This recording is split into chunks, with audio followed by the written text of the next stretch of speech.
Hey, I was gonna create a video this week that would be playing while we hit the live button. Hey, that's all right. You ready? I'm ready. We're All right, guys. live. Welcome to episode 91 of the Drag Driver Pete Show, presented by Summit Racing. Tonight, we're kicking off our pre-PRI Show 2024 content. We've got Tommy, we've got Kevin, we've got Alec from Summit Racing on. This is gonna be great. We're gonna have a lot of fun with them. We're going to have Eric Grilliot from Mahle Motorsports is going to be on, and Luke B from Howard's Cams is going to be on to round out the show. Each of these guests have a booth at PRI this year, so we're going to talk about like some tips. We're going to talk about newbie stuff. We're going to find out what they're excited about for PRI, and then we're probably going to see maybe who their celebrity crush is and who they hope to meet while we're there. So, Mr. Eric, will you hit that intro video and get this thing going? Yeah, let's do it.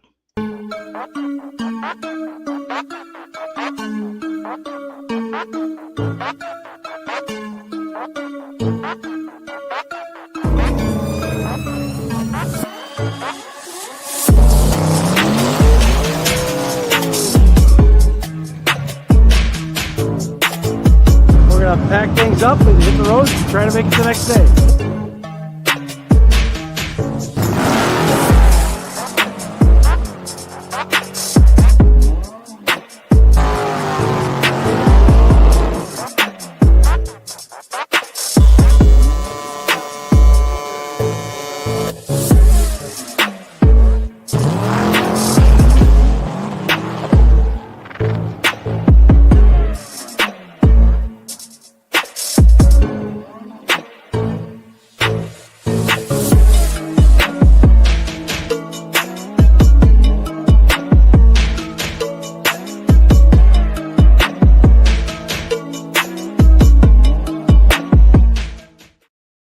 All right, guys. Like I said, welcome to episode 91 of the Drag Driver Pete Show, presented by Summit Racing.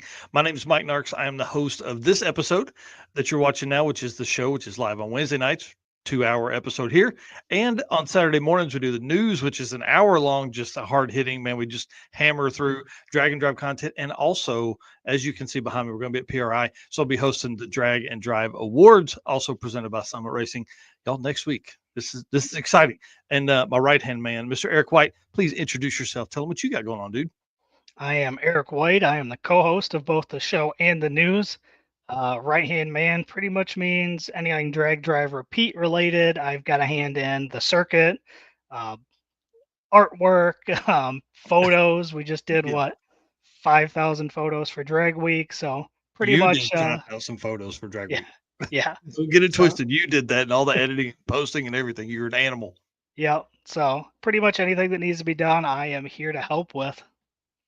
Yep. So let's jump into it, and we always got to start the show by thanking you guys, our race car friends. Already a bunch of people in here making comments. Again, you guys keep us going week in and week out doing this. And of course, we can't do this without our sponsors, Summit Racing. See the new hat here, Summit Mm-hmm. Racing. Mahle Motorsports, Driven Racing Oil, Car Chains 3D, WAF Racing, Performabuilt Transmissions, J-Wire Solutions, Howard's Cams, Sweet Patina, PowerTube TV, and Racing Junk. Man, I'm telling you, that's a huge list. And I have a feeling that it's going to grow. Got a couple meetings at PRI. I'm excited to spread the word about the drag and drive lifestyle that's out there. Well, guys, you know the deal. Summit Racing started as a one-man operation and is now the world's largest and baddest. Just, I mean, awesome car part, retailer. They have 4 facilities. They have 200 plus catalog editions they've sent out. They feel your passion, they save you money, they deliver fast and offer top-notch customer service for more than 1,500 brands. Make sure to download the Summit Racing mobile app for easy access to speed parts. You can find them on Facebook, YouTube, TikTok, and Instagram. You can also find the On All Cylinders podcast, which is one of my favorite podcasts. And if you kind of like obviously things like this right here that you're watching, but they dive into everything automotive. So it's kind of cool. And then from humble origins to the social media lane, Summit Racing stands by your need for speed. You can find everything on summitracing.com.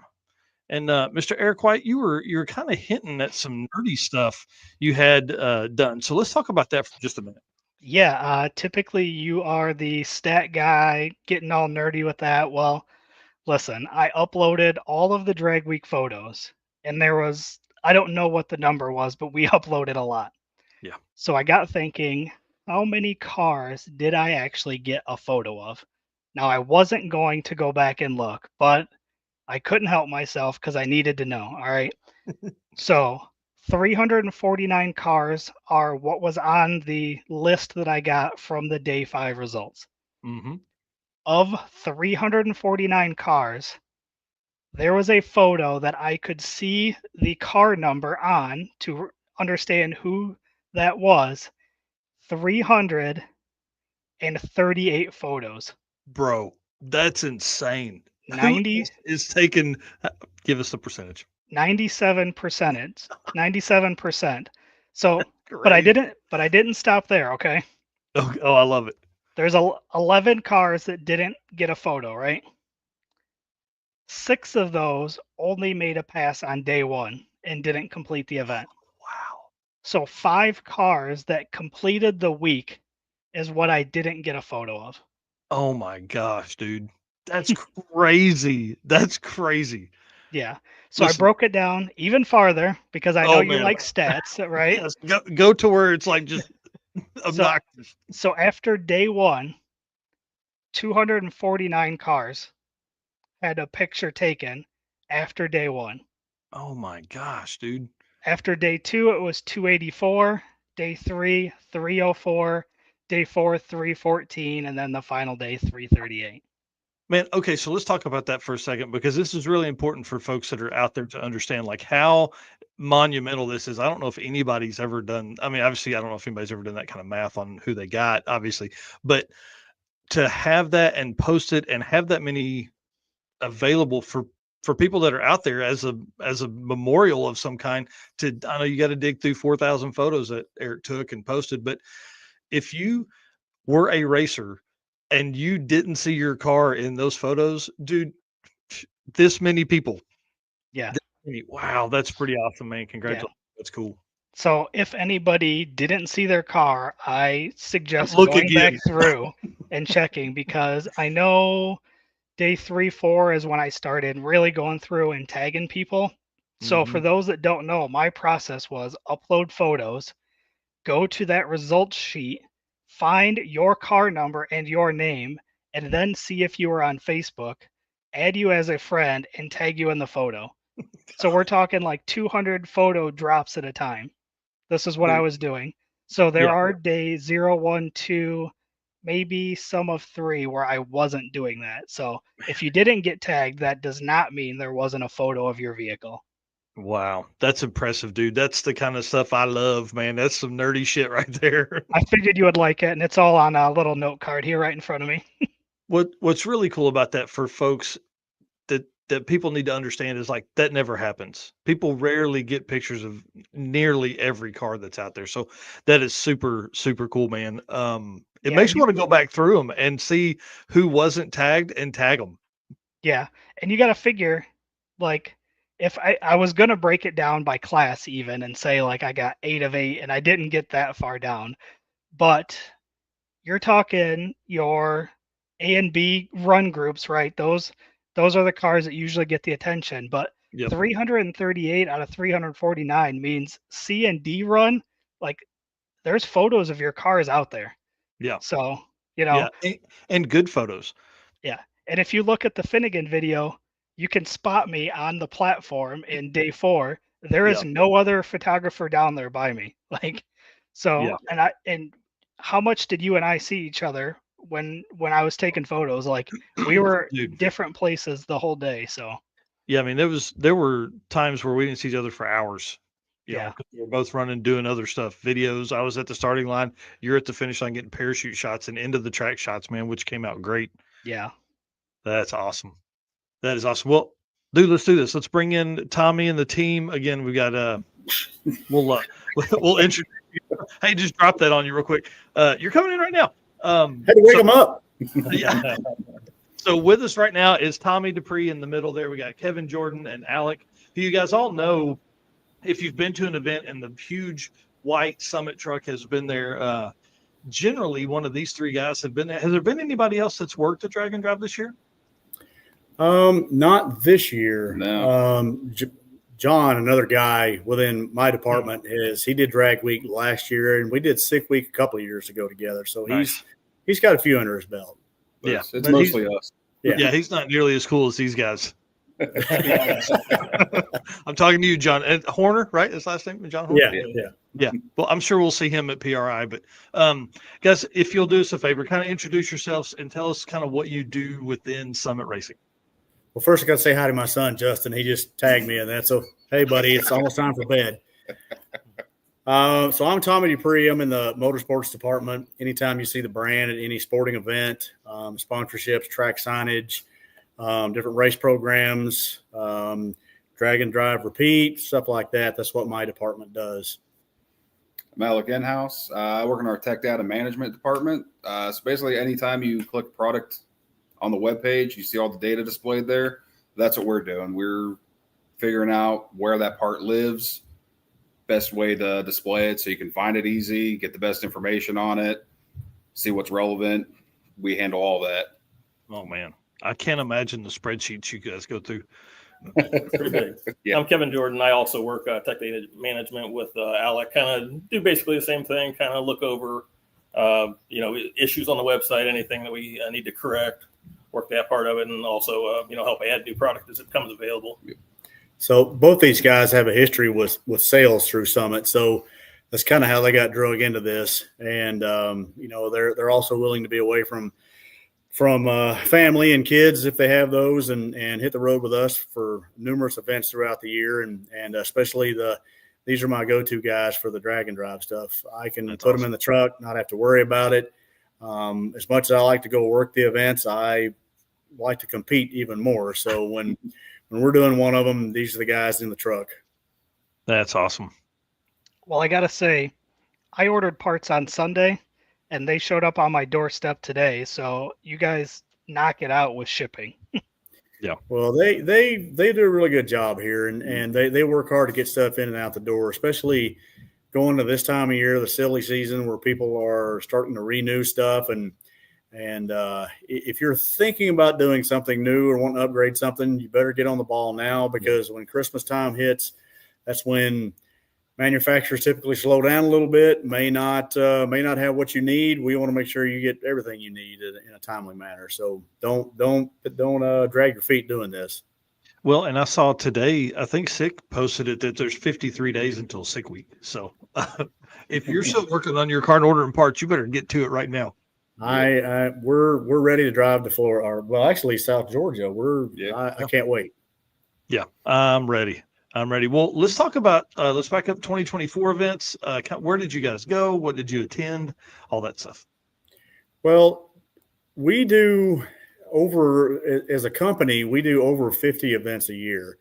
So that's why we can't be at all, as much as the three of us and two other guys, which you know very well, Jim and Chris. As much as we'd like to be at all of them, we can't. We kind of got to spread the love. But drag and drive wise, we only Sick Week. Yep, and then we did Drag Week. That was the only two drag and drives we actually made it to this year. Yeah. But we did Autocross Week. Yeah, so, Summit has something similar to a drag and drive, but it's autocross and drive. So we actually did that as well. That's one of our, I won't say in-house events, but that's one of our events. Yeah, that's an event that I really want to attend. I think that would be fun, but I'm really nervous to take on a new hobby. I think that's what would happen. Well, Alec is very good at it. That's kind of his forte, actually. But I get out there and all I see is a sea of cones, and I don't know where the hell to go. Yeah, Been there. My brain is not working fast enough to say, "Oh, that was a direction, not just a cone down." Right. Yep, you gotta memorize those layouts, and I've done some low speed autocross here in town, and I'll get turned around real easy, and then I get frustrated, and I'm like, I don't want to do this no more. So events wise, we do a number of drag racing events. We do like autocross stuff, some road race stuff. We do car shows. We do a ton of car shows. We typically start with Sick Week and Barrett Jackson. So while the winter's terrible here in Ohio, we head west and south to get the trucks out and actually go out and see our customers and have a good time with them. But then we just kind of, part of what I do is planning the schedule and the routes for the trucks. And with everything going on now, that's becoming more and more challenging to do as well, to try to touch everything. So but we're working on making that better, which, part of that. So. So what? Go ahead. Sorry. What events were new for you guys or new for Summit in 24? The standout for us, nothing. It was an awesome event, but nothing racing related. We actually did Triple Crown this year, which was at Nashville Super Speedway, and that's a Bobby Alloway event, which is a world famous car builder. He put this event together, and it was like the best of the car builders. There was not a car there probably less than $250,000. And if you're a car guy and just like seeing cool stuff, and there was no right or wrong way to do it. There was some import stuff. There was your classic hot rods. There was a ton of stuff that was there. It was very impressive, very impressive. That one stands out to me the most, I guess, as far as new events. Right, and then you guys, World Cup was new for you this year, right? No, second year doing World Cup. That one, the Miller family does a great job with that. We tried for 5 or 6 years to get into that, and they actually have a waiting list. We started that last year, and that's a huge event. A lot of drag and drive guys do this event. Brett LaSala, there are a ton of fast street cars are there. 13 different countries represented this year. I don't think there was anybody left in Puerto Rico this year because they were all there. They were all at World Cup. The event is so good for us and the international side of it. I actually flew a guy in from one of our other locations that speaks fluent Puerto Rican. He is Puerto Rican, and he was a game changer for us. So the language barrier was quite a lot for that event, but it's awesome. We sold parts to people from France, Germany, Malta. Yeah, Malta. Malta is a tiny little island, but they have an awesome. We had to look it up. I said, "Where are they drag racing?" It Malta has an awesome drag strip. It's about the third the length of the country, but yeah, I don't think the island's maybe 20 by 10. It's wow. It's very small, but that's all they got to do. Yeah, and weather's good there apparently. So, but no, that's a really cool event. I encourage anybody that likes fast street car stuff. You got to like the imports too, because they pair them up. They have a very good parity scenario, and they'll run domestic stuff against import stuff as long as they can until they get down to where they have to run one against the other. So, but it's an awesome event. Yeah, that's pretty awesome, man. That's an event that's on my list for sure. Well, I think what the slowest go there was in the 8s this year. So there was unbelievable fast. And I think you have to submit time slips and everything to even be. You do. You have to submit a time slip. Before you're allowed to. In fact, Cletus had to do that with the new car. He had to.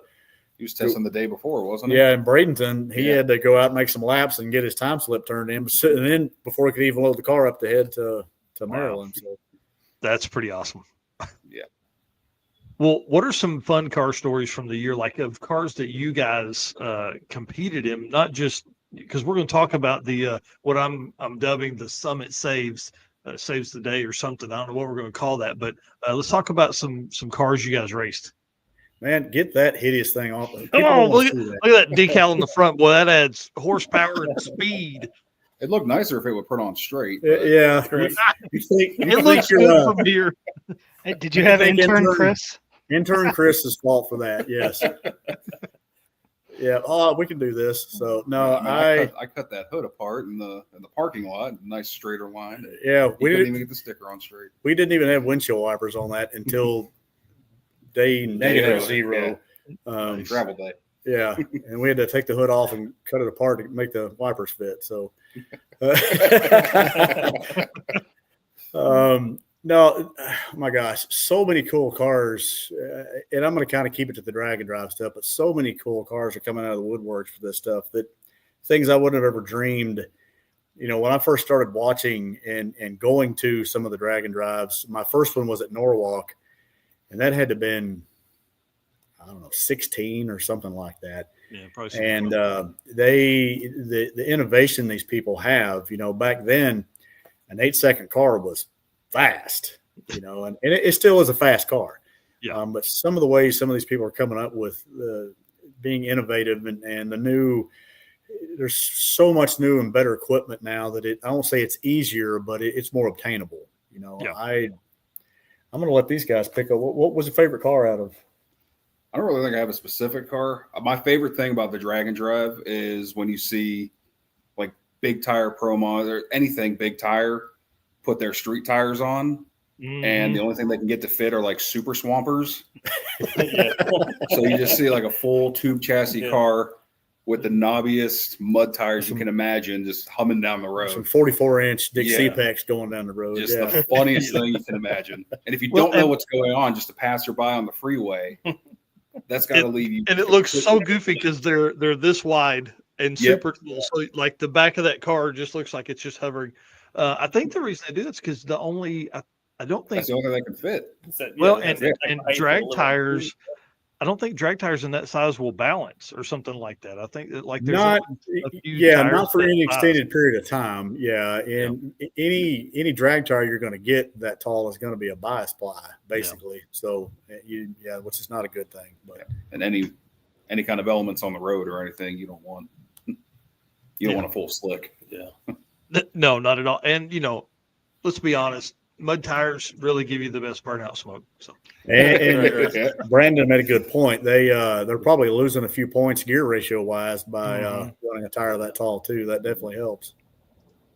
Oh yeah, that's for sure. Kevin, what about you?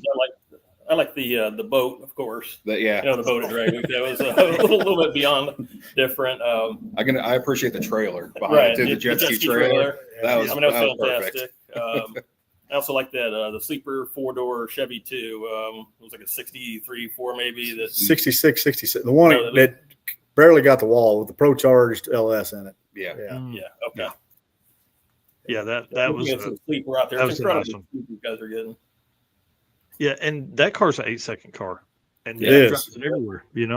And they did a really good job on the cage on that car. It's very, very hidden. Like if you're in a parking lot at a car show, you walk right past that car, which I love. Yeah, 100%. Till you walk around and see the parachute mount, but right. Yeah. Oh, hey, that's weird. Yeah. Why are they carrying that? All right. Well, Mike kind of hit on it, the Summit Saves. So what are some racers that you guys helped out this year, parts that you had to keep people racing, stuff like that? Well, I'm going to turn it over to these guys, but I'm going to say something about this picture here. If you haven't watched my buddy Mike's 4-hour marathon of a movie, it's awesome. It broke it up in 2 parts, and I actually screenshotted this picture. They broke a toggle switch at, I think it was first day. Yeah.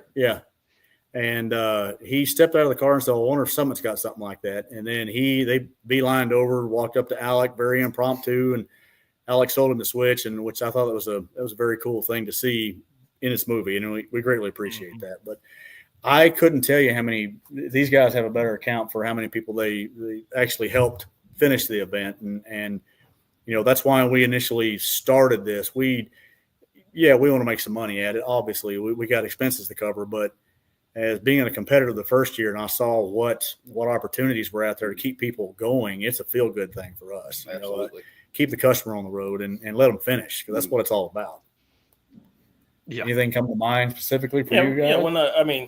Yeah. When these guys come over broke, that's obviously our goal to get them back on the road. If we can get them on the road, it's a win for them. Definitely a win for us. One instance that comes to mind, a guy came over and actually he lost his chute, tore it up. We actually had a pro stock parachute on the truck and was able to sell it to him right there on the spot. Wow.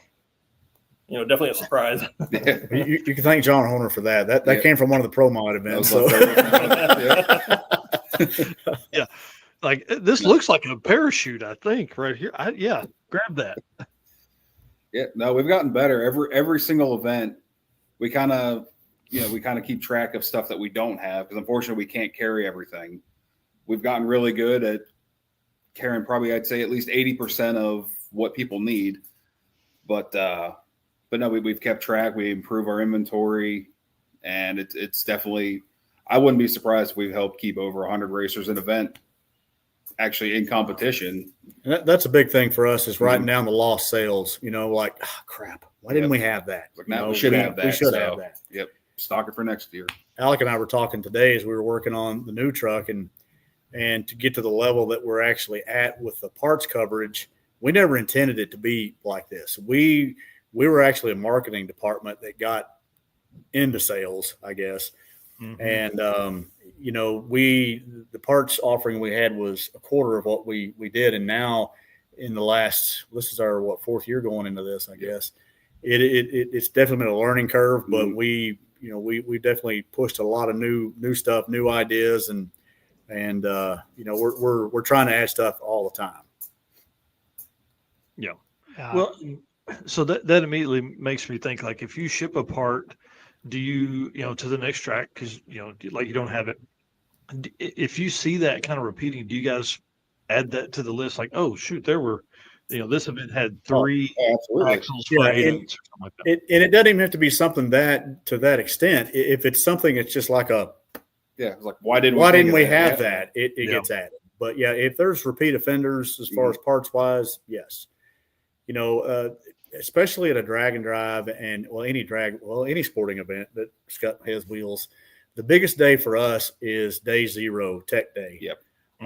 Especially sick week, because people come out for the first time, their belts might be out of date, they don't have the right jacket, their helmet's out not good enough, they don't have a head and neck restraint.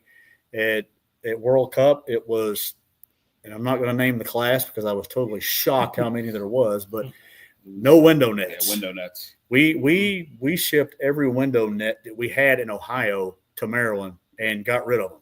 Yeah, because it was probably over 3 dozen nets. Yeah, I was dumbfounded. But day 0 for us is typically the busiest day because everybody's forgotten everything. When we were at sick week this year, and I'm going to give props to my buddy John Sears. He is really, and Rick Dodge. Those guys are keeping all you guys and me safe, and they do a fantastic job with that. And there was so many guys that needed helmets. We had over a dozen helmets that we took, and finally when the last one was gone, I had jokingly went over to John. I said, if a guy comes in with a 13-second car and has a mop bucket, you better pass him because I'm out of helmets. I ain't got no more. Yeah, I could have one tomorrow, but I am out off the truck. So no, those guys do a fantastic job. And then through attrition, you kind of learn a lot of LS, valve train stuff. Fittings, tons of fittings. Yeah, fittings, hose, and spark plugs. We have a very good offering of all that, from -3 to -20 fittings, spark plugs to fit pretty much anything. Even Jeff Kurzik's weird Coyote motor, I got some special plugs just for him one time. But we try to have all our bases covered as best we can. Even off the wall brake stuff. We have Willwood. We have strange. The strange pads. I've gone through several sets of the strange pads. Yeah, just a little bit of everything. And cooling fans. Awesome. That was a big thing for the drag and drive. The cooling fans. Yeah. Well, and a lot of times those guys, they're testing that car, but they may be driving it at home and it's 60 degrees like it was here today. They get down there and it's 85 and there's traffic, Well, absolutely. And that's a very good point. That actually happened to part of our struggles at Drag Week this year. When we tested, it was plenty cool and motor never got to a certain temperature. And then when it got hot down there, the motor surpassed that temperature and pulled in a fail safe. And it took us 3 days, and thank God to our friends at Big 3, Chuck Stefanski, helped us find what the problem was. So, awesome. No, absolutely. Well, first, and I'm sure you guys at Summit will agree, Mike, we don't want to hear about your 60-degree weather days because it's like 20s. Yeah, I played basketball in shorts today. It's snowing its tail off outside the door in front of me right now. So, yeah, this is a cool comment here. Bob Gruber saying at Sick Week 24, the connector on his MSD grid took a crap, wouldn't connect to the laptop. Summit had one back in business. Thank you. Yeah. Yep, I absolutely remember that. Yep, you're welcome, Bob. Yeah, that's pretty cool. And I think that's really one that's why I think having the truck at these events is one of the best things that could happen. Two, I mean, it's a rolling billboard, let's be honest. But to be able to like meet somebody, you know, because a lot of guys that are ordering parts, I mean, Eric, did you talk to somebody the other day when you ordered your intake? Or did you just go on Summit, you found it, and you ordered it? Yep, You know, that's all I did. yeah, so it gives them an opportunity to really meet somebody that truly is there. You know, the guys that come to the events aren't hired help that are just there for an event. You know, they're legit Summit employees. That Absolutely. Are doing And, stuff all you the time. know, having customers all over the country and only having 4 retail locations around the country, we might be the only Summit employee that these guys ever come in contact Yep. with, have a face-to-face. And that means a lot to us. You know, that's why we want to make a good impression no matter what. Yeah. Here's another one from Bob Ruppel. They saved my bacon at Indy by having a starter for my big block. We Yep. made our only pass just before 2 p.m. Awesome. Like Very those, cool. like seeing those comments have to make you guys happy to see. You know, this is exactly what we talked about. Like, how many people have you guys saved? And you know, these guys are chiming in with those scenarios. Well, we greatly appreciate you guys, and we're going to keep doing it. Absolutely. Do you want to lead that into what we talked about before, or do we want to stay on your? Well, let's go ahead and talk about what we were going to talk about. Maybe a new truck being added to the fleet, because Yeah, it goes right along with what you're talking about. It's really no big secret.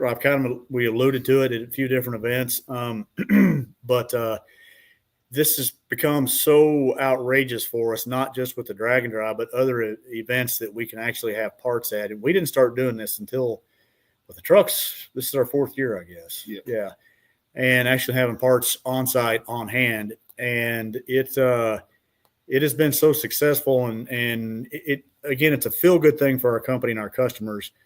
We have added another, what we call our parts coach, and it is bigger. Alec and I spent some time with it today. Yep. And he kind of designed a racking system for it that's going to help us be more organized. We made a lot of mistakes with the first one. I mean, it was functional. We had way too many parts and way too few bins. And this new system is going to be fantastic. But yeah, we added a new truck, and it's a beast. It is. That's awesome. Yeah, we're very excited about that. And if you guys or whoever's going to race the 6th week, you will see it there. It's going to be its maiden voyage. So That's really cool. And I'm excited that, I mean, because listen, toter homes are expensive. They're real expensive. I've been looking. Yeah. They're real expensive. And Yeah. so for you guys to make that investment, that says a lot about what Summit sees in the car community. And so, now we talked about 50 events last year, and in the years past, I mean, dang, now is it like 70, 75, or is it actually going to give some people some time to be able to do their regular job instead of driving? No. Because right now you're saying 70 events. Jim Greenleaf is at home watching this having a stroke. So no.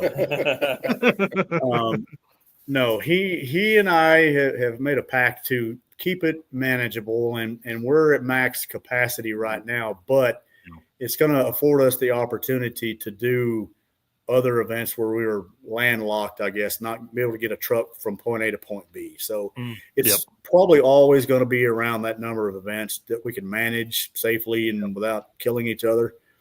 But that's the goal. But it's going to offer the opportunity for us to do more week-long style events like the drag and drives, the autocross, or we did Power Tour this year. Yeah. Greenleaf, No. So it just makes it easier on us, and we can be able to be in front of more racers. We're not doing as many events probably we're really close in 25, but they're better events. Some come and go. That's just through attrition.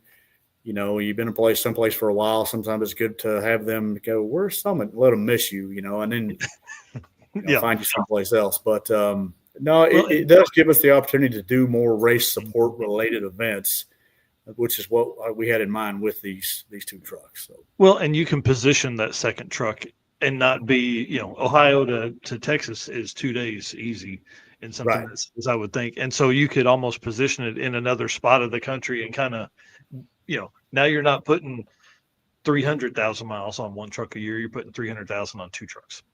Right. Yeah. And, as far as making it logistically friendly for us, I myself within our company was the only guy that had enough license to drive our semi. We had two semis on the road. One is contracted and one we actually own. And it just, I can turn these guys loose with the coaches, and there's a lot less DOT restrictions on it. Yep. You're not required to have the license that you do to drive a full-blown semi up and down the road. So it just makes it easier on us to operate and be more efficient on the road. And it's actually keeping Summit employees within our group and not hiring an outside driver. While I've rarely had a bad experience with one, we like to have our folks do everything, and it just makes that easier for us. Yeah. But I will say real quick, anybody needs a first class X Pro Stock trailer, hit me up. We have one for sale, and that we're keeping one of the semis, but we have a truck for sale right now. So anybody reach out to Mike or reach out to me, find me on Facebook. We're going to be offering that very soon. Yeah, go ahead. This is a pretty cool idea I'd never thought of from Danny. Should plan a drag and drive from summit to summit. I think more like a cannonball would be more fun. Do the summit triangle. You do Ohio, Dallas, and Danny, it would depend on which summit to summit you're talking about. Ohio to Georgia, okay. Ohio to Texas, man, that's a haul. But I love the idea. That's a great idea. Yeah, Ohio to Arizona. Let's just go. I mean, if you're going to do it, spend a month. No. Well, you guys got two trucks now, so it sounds like you need Mike and I to drive one of them across country. Better be careful what you wish for, buddy. Mike's ridden with us before. Yeah. Yep. Yeah. I love, man, it was so funny. I'll just tell the story real quick. Those guys, I know they had to be tired of me. Every time we'd get in that thing, I would instantly go to sleep. I'd be back in there like, I'm going to work for just a minute. I'd do like 20, 30 minutes worth of work. And then I would lay down on the couch, man, be out. And that was during sick summer. And Kevin and I did everything we could to swerve and hit potholes, make you fall off the couch. So Yes, we did. It never worked, man. It never worked. I was out. Yeah, that was a good time. Well, y'all, I want to talk about PRI because obviously it's here. I can't believe it already. It's crazy. You guys have one of the best locations of any booth that's probably there in the yellow hall, booth 4401. It's right in a doorway. So what, I want to know what cars in the booth first, because last year there was a gorgeous Camaro. What's going to be there this year? Actually, I hate to disappoint, but there's actually not going to be a car this year. Oh, okay. For the first time, we're actually going to have some parts displays, some new private branded stuff. Like our That's new even intake better, to be manifold, honest, because like the car takes up so much space. It does, and I am being a car guy and knowing what guys put into these cars. I am a nervous wreck. People getting around cars like that, and we don't have the room to stanchion it all properly, but no, we're excited to have parts there this time, and we're still going to do our normal thing. Come by and get your coupons, save some money. We're happy to see all our partners out there. We actually started doing this. This is our third or fourth time now. Summit really never was involved with PRI because we had to kind of find our place to do it. But now we do that. And so we have sanctioning bodies, we have race teams, we have tracks that we have partnerships with. It's a great place. We only get to see these people probably once a year. Mm-hmm. And, it's a great time to do that. So a lot of good meetings, as you mentioned, talking to sponsors. The only bad thing about, and Jim will attest to this, about our event is he and I have no place to hide. Now, granted, I'm not 6'8" like he is. Yeah. We have no place to hide, but we're right in the front door. So it is an awesome spot. Yeah, that's really cool. And again, you guys have a great spot. I can't wait to see the displays you guys have. And you were saying turbos and what else? So there's a new intake manifold that our guys worked with another company to do, and it is CNC billet. It is a really nice piece. It is LS. Yeah, the LS platform 2-piece. I'm not going to give you the exact number, but it has been tested to stupid amount of boost, more than anybody will ever make. And there's actually in the works another top that you'll be able to add a burst panel as well for it. So wow. Come by the booth, check it out. It's a nice piece. We just some of the odds and ends of our private label stuff that's race related. Some turbos, our turbo manifolds. One of our some interior accessories. We got a bunch of the billet buttons, steering wheel. Yeah, there's quite a bit of race related stuff. I was impressed with the nitrous bottle bracket. That is a very nice piece. It is. It's a very nice billet piece as well. So yeah, come by 4401, check it out, talk to us. Come by and tell me your drag and drive story.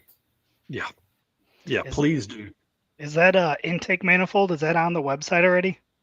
It is, yes. Yes. I'm pretty sure before I ordered the one that I just ordered, I was looking at that and it looks very nice. Yeah. It's a nice piece. Actually, it was nice enough that we put 2 manifolds on there, and we actually disassembled one, so you see the full inner workings of it, how the runners attach. Yeah, so it's a very thorough display. So definitely stop by and enjoy it. Very cool. All right, I know this is Mike's favorite question out of everything we're going to ask. So, what is your guys' racer or celebrity that you're excited to see? Oh man, that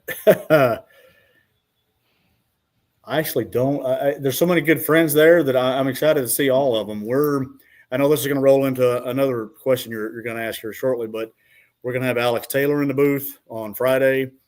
We're going to have he hasn't done a drag and drive yet, so we need to gang up on him. But he has a car or a truck. Clay Milliken's going to be in the booth. An OG drag and driver, Jeff Lutz, is going to be there, and the brand new reigning Top Fuel World Champion Antron Brown will be there. Those 3 guys will be there on Saturday. So how cool! That's a lineup. But I've been in the industry way too long, but I have a lot of friends, and as we said, we've all kind of gone our different ways from different companies and sanctioning bodies, and you kind of lose touch with people. So this PRI for me is the opportunity to see some of these people and actually talk to them for that once a year thing. So I'm looking forward to seeing everybody. That's awesome. And then we know what you'll be doing Thursday morning, but let's go ahead and talk about some PRI stuff here real quick. PRI Drag and Drive Awards presented by Summit Racing, December 12th, 11 a.m., room 241. If you haven't heard me screaming it from the rooftops, I'm going to put it right here on the screen for all you guys too. But I want to go through Drag and Drive Awards. We're going to do the top 3, quarter mile national event racers, top 3 averages. Dude, Brett LaSala, Bryant Goldstone, who actually holds number 2, 3, and 4, and Stefan Gustafson. So the top 3 racers, which are what we care about in a lot of our stats, is the race. So we're going to award those 3. We're going to award the top 3 8th mile guys, which this is kind of a cool deal. Shane Probst out of Redwood Rally won that one on a 275 tire. And then the number 2 and 3 8th mile racers were on a 235 tire at Sick Weekend Rally Radio. Yeah, that's great. Those guys doing that with that small tire is insane. Yeah, 460s for Matt Moore in second place, and then I think 470 something average for Sheldon Root in third. So those, and then I'm going to make an announcement right here that we haven't told anybody else anywhere else, but the quickest 235 8th mile, that is also another trophy that is going out for Matt Moore, who is also second in the 8th mile national stuff with a 468 at 6 weeks. So he's getting 2 trophies for the same event. So pretty awesome. Yeah, so that's sweet. Yeah, a lot of last year we had Goldstone took the number 1 spot in the 8th mile stuff because he's on a big tire. So we thought, man, we'll do a 235 tire trophy, Yeah. So same guy gets it. Matt gets to. He's second and first in the 235. So pretty cool. Bad man. Just crazy car. And not only that, we're going to have more than 20 awards that's going to be given out at the show. So there's all kinds of awards that we'll be handing out. So it's going to be a good time. Looking forward to it. Yeah, I'm excited. We've been going through like who gets what, toughest roadside. That's going to be a hard one. 47 competitors. We're going to talk about that with Eric Grilliot from Mahle here in a minute. And man, it's wild. Last year, last bit of topic here, you were on with us for the PRI podcast. We got an opportunity to do that again. We're going to be obviously on Saturday. So we're going to live stream it right here where everybody's watching this. We're going to live stream it there, but then it'll also be on PRI's, their accounts and all that kind of stuff as well. And I messaged Jay Blanchard, and he's going to be on with us. So it'll be me and you and Eric and Jay Blanchard at least. And I'm going to see if we can get Goldstone to sneak in there too. And how many hours do we get to do this? Right. They give us an hour. I'm like, can we get 2 please? That you guys are a room full of talkers. So that'd be a good time. I'm looking forward to it. Yeah, I'm excited about that one. That's going to be a good one. And, Eric and I were talking before this, and I'm sure you guys have the same thing, but we're so busy. Like we have meetings 2 of the mornings at like 7:30 with potential sponsors. We have, stuff we've got to run around and do all day, live streaming from sponsor booths and the award show and all that kind of stuff. Like PRI is crazy. It's like a real job. Intern Chris. Yeah. We need Chris back. Oh yeah. Jim had made a comment on one of the posts earlier about this and said that, why didn't we have Chris on? I said, Chris needs to host his own show. He needs like a intern Chris show. There you go. The reality TV shows when they have that one guy with the 5-second buzzer doing the beats. We'd all 3 have buttons if Chris had a show. So. That's awesome. Yeah, big shout out to Chris. He drove Eric and rode with Eric whenever I had to leave drag week early, and when he wasn't driving and I was driving, him and Eric were getting shots and shooting rollers, and he was manning the camera and all that kind of stuff. We really put him to work. I think he thought he was just going to hang out, but we didn't let him do that at all. Hey, Chuck. He said no one would watch it. Yeah, I have to tell you that Chris was actually more productive with you guys than he actually is in his real job here with Summit. So what, did you guys feed him better or what? No, I don't think we fed him at all. We had Waffle House one night, and I think he was like, okay, I'm done with these guys. Yeah, you seen in the video, he didn't even sit with us when we were taking our break and eating at the Red Hot's hot dog. Yeah, he gone. I want to thank him. He sent me that picture. I missed it in the video the first time, so if it wasn't for him sending me that screenshot, I wouldn't have saw that. We kid him a lot, but he's part of our group, and he and I, we have some really good drag week stories that this guy's gone far and beyond what a co-pilot could do, and it was he does a great job for us as well. We're happy to be part of our group. So I mess with him quite a bit because it's fun. It is fun. But yeah, he dishes too. It's not undeserved. Oh yeah, he's 100% a disher. So. Yeah, I don't think he'll ever live the intern name down though. No. That is for sure. Well, guys, what haven't we talked about? What else? What do we need to add? We got a few more minutes here. We're really excited about the Drag and Drive Awards. You guys have done a great job in with being more inclusive and Drag and Drive as a whole is a hard thing to wrap your head around and try to pick a top 10, a top whatever, because it is so broad. But you guys have done a great job, and 20-something awards this year is fantastic. And, my hat's off to Mr. Goldstone. I guess I can say that officially now. Yep. 2 years in a row. But he and his guys, they flat killed it this year. They had more trials and tribulations than most. And I made a comment on a post they put up the other night. So that's why you guys are world champions, because you work hard. So many people do. Chuck Stefanski chimed in here a minute ago. That guy, he kills it. And he I don't want to go into too many details, but his shop had a very catastrophic fire this year, and the fact that he was able to keep race cars going, him and Rick and those guys, they killed it too. So there's so many people out there that do that, and to win the championship more than once, especially back to back, is awesome. And Summit as a company is very proud to be involved with this. It is something new. It's still growing. As time goes on, it's going to become more prestigious. And if you guys don't know about it, hit the website, check it out, talk to one of us. It's an awesome thing for just going to a championship you could win by doing something you love.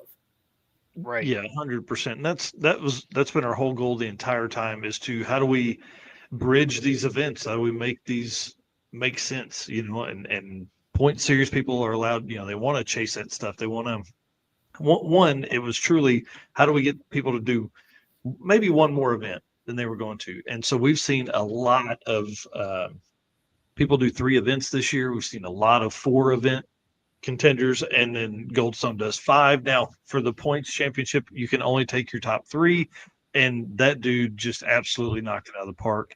Got I'll say this in the award show too. The only way he could have gotten more points is if he had ran a 5-second average. That's the only way he could have gotten more points, and nobody's ever done that. So to tell people how just freaking badass it was that he did that is awesome. Yeah, and in these awards, like, it doesn't cost you anything. Like, we're going to do these point series, and all you're doing is going to your event. So, like, there's nothing extra that you have to do. We're putting this all together because it's what we enjoy doing. Yeah. And again, as time goes, this will become more. What's crazy to me, we start looking at numbers of entries. I mean, 4,500 racers this year. Crazy when you start thinking about that. More than 2,700 like week-long competitors. Crazy when you start doing the math on what that takes, and that's why the series, or the whole motorsport, is going to continue to grow. You one of the shows a few weeks ago, you threw some stats out that really, really impressed me, because some of the numbers you threw out as far as unique racers and the amount of tracks visited, man, that's starting to surpass some of the major sanctioning bodies. Yeah, as far as their events, and that's us as a community should be very proud of that.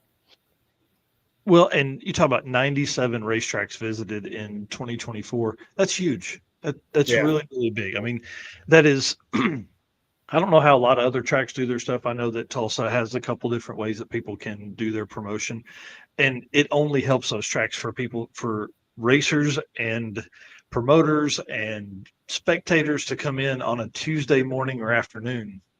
That only helps the track.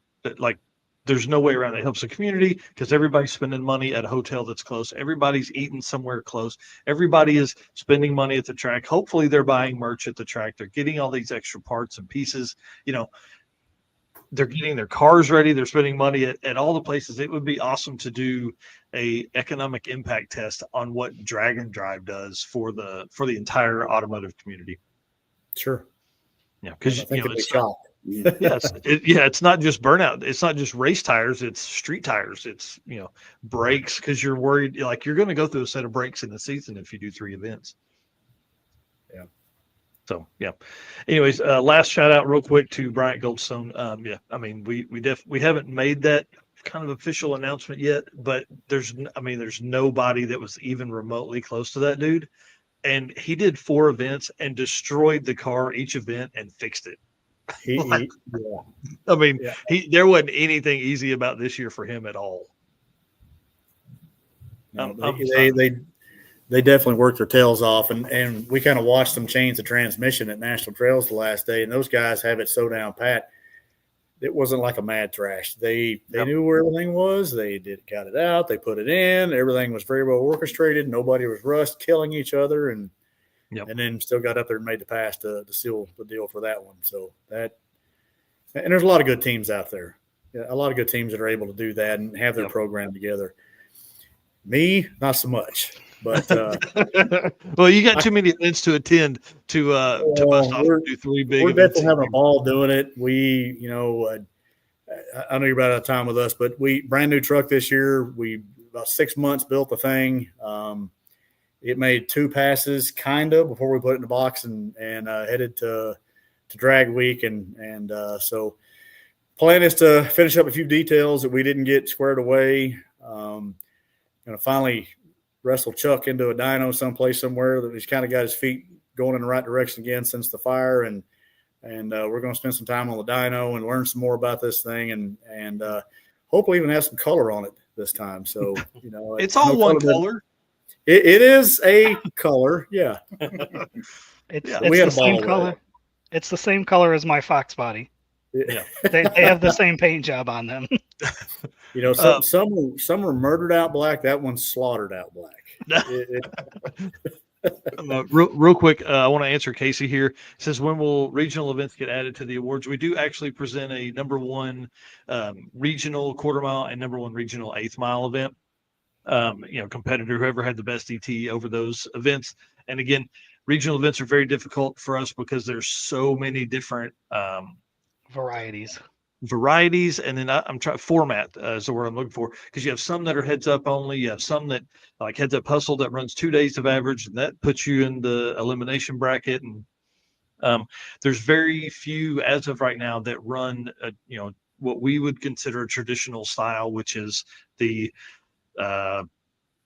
drag race to get your best time, drive somewhere, drag race again, and have that drive be at least 85, 100 miles, something like that. It's not really set in stone on the mileage, but it's got to be. It can't be a true street drive. So regional events, as they begin to kind of adopt the more traditional hot rod drag week format, we'll begin to add that. There's just not a ton of those around that did that this year. Everybody wants to create a longer true street drag and drive essentially for their regional event. So anyways, I just wanted to answer that. I saw that come through, and it's coming. It's on the way, I promise. Anyways, all right. Well, y'all, listen, thank you so much. You guys are awesome. We don't have you on here enough, so we need to plan for this more. I'm going to set reminders on my phone after this of we need to do this maybe quarterly or more, just to kind of keep up with you guys and see what's going on. I'd like to maybe hear some more stuff of Kevin's Monza and Alex Panthers here, Grand Marquis, Crown Vic. Grand Marquis. Yep, love to hear some stories about that, and we just couldn't do that in this 1 hour. So real quick, we talked about new events, and I totally left out. I don't want Matt mad at me. You will see a summit truck at Rocky Mountain Mega this year. Yes, so, that is huge. Yep. We're happy to be a part of that deal. So that'll be new for us this year. And Matt and June do a great job with that event. I think he's totally insane doing the Mega Week double event. But you know what? We're going to be there. We're going to support it. We're going to help some people out. So. Yeah. So the question is that going to be a good spot for both trucks? No. They're just following each other.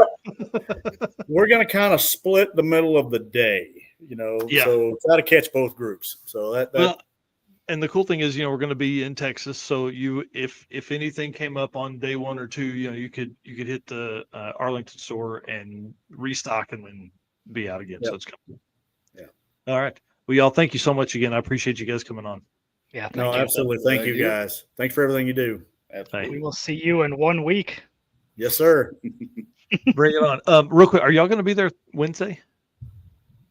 Yes, because we're doing the karting thing. Oh yeah, but I think that's Thursday night.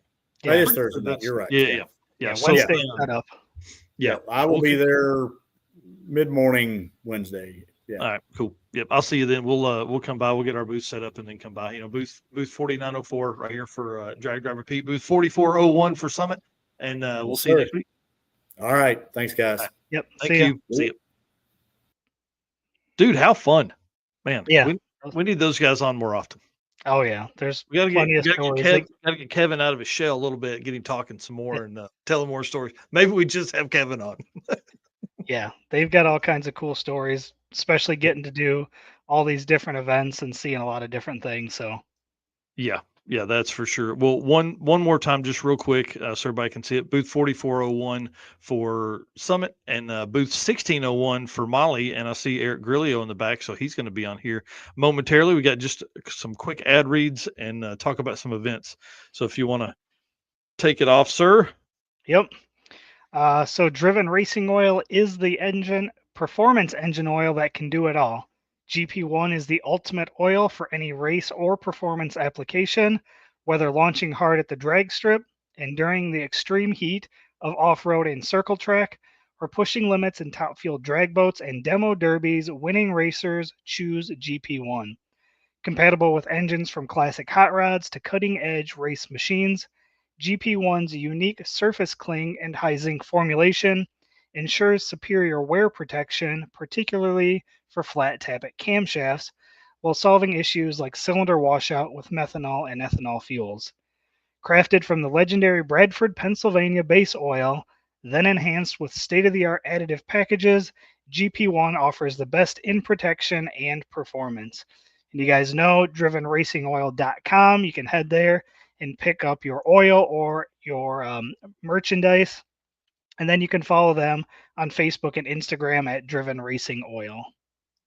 That's right. And let's talk about some events. Last event of the year, sadly postponed. It looks like they're going to have some weather this weekend, so it's going to kind of push this event out, this cruise and chill out again. This is like the third time this happened. So sad, man. Sean Rose just wants to host a dang Dragon Drive event in Texas. Y'all, let's do this. So he's saying maybe sometime in the spring. I'll send him a message. We'll talk about some dates and things like that that can work for those guys. I know that they just want to host an event, man. He's got great tracks, XMRP, Extreme Raceway Park. He's got Texas Motorplex, and they were going to head down to Houston. I don't know if next year creates a problem for a Houston track or not, but this, good luck, man. I hope this works. I want it to work for him. He's been trying, so that's the way it goes sometimes. Yep. And then the next event, I don't know if you guys have heard us talk about this one or not. PRI next week, booth 4904. Also, Drag and Drive Awards presented by Summit Racing Thursday morning, 11 a.m., room 241. In case you guys didn't know, we were doing that award show. Yeah, if you hadn't heard yet, we're doing that. Thanks to Driven and the team up there. They'll be also at PRI, and we'll go over that here in just a minute. But just want to say, guys, thank you so much again for being our race car friends. Y'all, we can't do this without you. You truly are. You're part of this puzzle that we're putting together right here. You're riding this rocket ship that we're on, man. It's a learning adventure every day, and I appreciate you guys for all that you do for us. We appreciate that. And just hit the share button as we move on here. I want to say thanks to our sponsors. Without them, we can't do this. I mean, there's just no way around that. We can't do it without Summit Racing, Mahle Motorsports, Driven Racing Oil, Car Chains 3D, WAF Racing, Performa Built Transmissions, J-Wire Solutions, Howard's Cams, who's going to be on just a little bit, Sweet Patina, Power Tube TV, and Racing Junk Classifieds. Y'all, it takes a village to do this and do what we've been doing. And so we just want to say, if you're spending money, please do it with one of those companies. Please, we would appreciate that. And the gentleman's agreement, here's the deal. We work our butts off doing this. I know I do. I know Eric does. Part of the gentleman's agreement is we're going to keep doing this, but we need you guys to hit that follow or subscribe button. Wherever you're watching this, just do that. Hit that right now. If you're not already doing that, come on, let's get to it. We want to be as close to 10,000 by the end of the year on YouTube as possible. So if you're not following us there, jump over there, Drag Driver Pete on YouTube, and hit that subscribe button. Yeah, we're going to have tons of content from PRI. So we're going to overload people. So I hope they're ready. And we're going to post a lot of it to YouTube. We're going to post a lot of special exclusive stuff to PowerTube as well. But it will take a few weeks for that stuff to come out. So if you want real time, YouTube, baby. That's what you want. That's where we're going to post it. PowerTube TV is a huge partner of ours. We love those guys. Ray and the team at PowerTube are awesome. They allow us to post exclusive content over there through their content creator development program, which we've been a part of all year. I think we've posted 50 episodes over there that play also on the app that they have, which you can watch on your TV, which is usually my go-to if I'm home during the day. We have that on playing in the background. They do a ton of podcast stuff. They do a lot of old shows or vintage shows or fun stuff like Pastimes and Pinks, which are getting new runs for 2025. And then they also have a ton of exclusive stuff from content creators like us. So it's pretty awesome. They're going to be at PRI booth 7086. It's going to be a huge thing. 10 by 50, dude. 10 by 50. They're debuting a new car they're going to be giving away, and we're talking to a ton of content creators on Saturday morning that are going to be we're going to be live on Saturday with PowerTube talking about all the stuff at PRI. So we're going to be introduced to a lot of other content creators and everything like that. So all right, Mahle Motorsports, man. Give me just 1 second, okay? I Yep. just need 1 second. Perfect. Perfect. Now we're talking. Now you Sorry. look like a race car driver, dude. Sorry, wardrobe change. I think that's how they do it in like the big shows, right? Yeah. It's like that's it. That's what we're doing from now on. That's awesome. All right. Attention high performance enthusiasts and racers, meet the Mahle Motorsports Power Pack Kit, your ultimate solution for power packed performance. The Power Pack pistons are either made from 4032 aluminum alloy to allow for tighter cylinder to wall clearances and improved temperature stability, or the 2618 alloy to allow for increased detonation resistance. What sets Mahle apart? It's their forged pistons, Grafal coating, and phosphate treatment for peak performance and durability. Elevate your ride with Mahle Motorsports, where performance meets precision. Visit MahleMotorsports.com for more details. And as always, for our podcast listeners, Mahle is spelled Mahle. All right. And just a reminder, Eric Grilliot, who's coming on now, drives that super awesome Nova that we love in the bottom there and does a ton of drag and drives. And then George Wright drives his Duster and was at Drag Week. So these dudes aren't just sponsors. They're also drag and drive racers. That's kind of how this came about. So, Mr. Eric Grilliot, let's bring you on, sir. I want to remove this and say good evening and see how you're doing, man. Are you getting ready for PRI? Yes, sir. Yeah, doing great, wide open. As you have been expounding on, it is upon us. There's about a month left of work to do in this next week, but we're getting there. Well, and I think that's one of the hardest parts too, is like we're not gone for a week. We're working while we're there, but like it's so hard to get to do anything. Like I'm not going to sit down and be able to send emails until like 11 o'clock at night. Oh, you go there and it's like, I'll take care of that in the evening. I'll get all these things done, and yeah, it never happens. Absolutely never. Yeah, not at all. Well, I want to give you a big shout out. I want to say thanks. Eric is going to be running Mahle pistons in the Drag and Drive Mustang. Love that. I can't wait to lean some boost into that thing and pour some boost into that thing and see what we can do. You know, our first goal is 10-0s, which it should blow right past that. We'll have to slow it down, but it's going to be awesome with some Mahle pistons. Yeah, no, it's been a good year, busy year for us. We're getting more and more reach into guys that are putting parts into builds, and you know that's the name of the game while we're here. So the more that we can see that come to fruition, it makes it all. It helps justify us getting to do what we do, which you mentioned, go out and race and be there and support the racers, but do our thing as well. So it all ties in and comes back full circle. Yeah. Right. Well, let's talk about events that you did in 2024. I want to talk about events that you personally raced at, and then I want to talk about maybe some events that Mahle had a booth at. Yeah, competing with the car, I just made it to basically both of the Race Week or Rocky Mountain events. Went out in the summer, Texas, Oklahoma, and so hot. It was so hot. As I think back on that event, I know I was there, but I really don't remember much of it at all when I try to think of what happened. But that was definitely a survive and get to the end type of event for just anybody that was out there. That was insane. Yeah, the day we went to this leg lamp, it had, man, I can't imagine what it was like in a black car because it was hot in everything. You know, I drive a little Saturn because of the mileage, and the trans temp on the Saturn was like 225. That's bad. Yeah, amazingly the car did phenomenal for the heat. Never missed a beat. But yeah, the driver in the car took quite a beating, and on that event too, I broke in a new co-driver and took my nephew with me on his first event. Cool. He was a trooper though.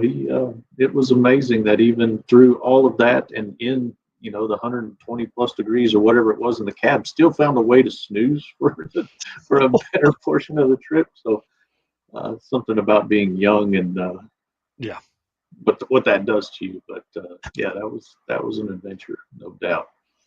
And then we just happenstance, you passed us as you were, I guess, on vacation at the Havlicks deal. Man, this was so cool. Yeah, that one we're just out there as a fan. You know, kind of grew up watching those cars and reading about them in the magazines, and had a chance to see a few of them race in person, but more just things that you had seen on paper. And so to get out there and experience that, you know, I was afraid it was going to be a one-time deal and wanted, you know, there's no way to miss it. Yep. Certainly glad to hear that there's, if not 100% official, they're definitely talking about putting that on again. So that was quite the deal. Yeah, for 2025, if people aren't following, he's talking about the Havlicks fastest street car shootout reunion race, or tribute race, I guess what they're calling it. And they've been working on Bob Rieger's 57, that black 57. They've been working hard on it. That car should be like race ready this year. And they're expanding it to 3 days, which I think is a huge win. And then they're doing like a drag and drive class too. So maybe we'll see some cars on the street and all that kind of stuff. Yeah, that was another one that just worked out, that could make it out there just to see it and experience it. And yeah, definitely recommend checking it out. What were some of the other events that Mahle was at? I know we saw them at Drag Week. You know, there was a booth there, but what other events were you guys at? Yeah, we did Drag Week. We had guys go out to support racers at Midwest, and then certainly our first foray into the circuit. You know, we've known about that for a number of years, had participation, but we wanted to get somebody there on the grounds, and Adam jumped at that opportunity to run out, set up the booth, and check it out. So I hope he had as much fun as I think he did. I think he really had a good time from what it looked like to me. He had no complaints getting back, and I don't think we'll have to twist his arm to get him or somebody else back out there. So I think we're in good shape in that regard. Yeah, well, I'm glad to hear that. I can't wait, man. It's going to be fun. We're going to do Tulsa to Mocan this time, a different part of Route 66. So whoever comes is going to have a blast. Oh yeah, no, well, and you know, we'll get a car out there too one of these days. That's my intent, is to sample them all, if you will. Yeah. Just because that's part of what I enjoy about it, is the variety. You guys were talking about tracks and things of that nature. Getting out to see not only parts of the country that we're not getting, you know, here in the East, getting back to the Midwest and things of that nature, but take race week in the fall, 3 tracks that I'd never even heard of, let alone getting the chance to go out and race at them. So that was probably one of my favorite parts of that event, was just the variety of the tracks in Louisiana and things of that nature that, you know, were completely new, but, you know, awesome places to go out and compete.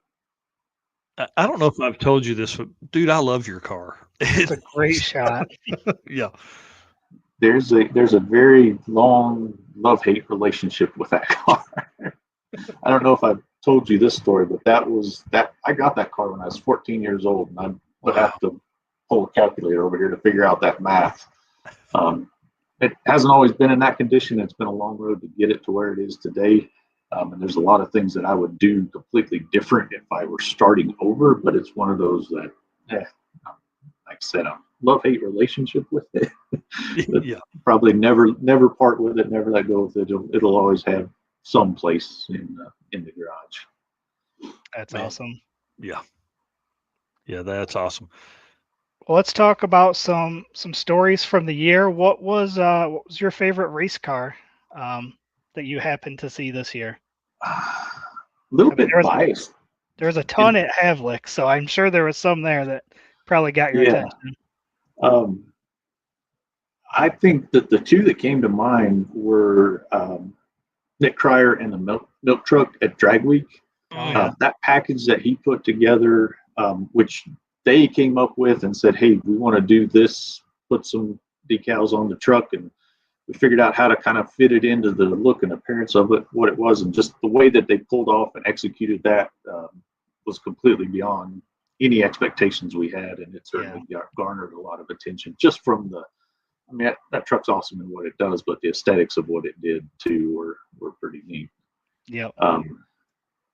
And the second one, I'm actually going to give George some credit for him to get his car together. He had done drag week for the first time last year, and that, on drag week last year, that was his first time ever down a drag strip. He's had the car for a while and been working on it, but to put it on the drag strip, got it out.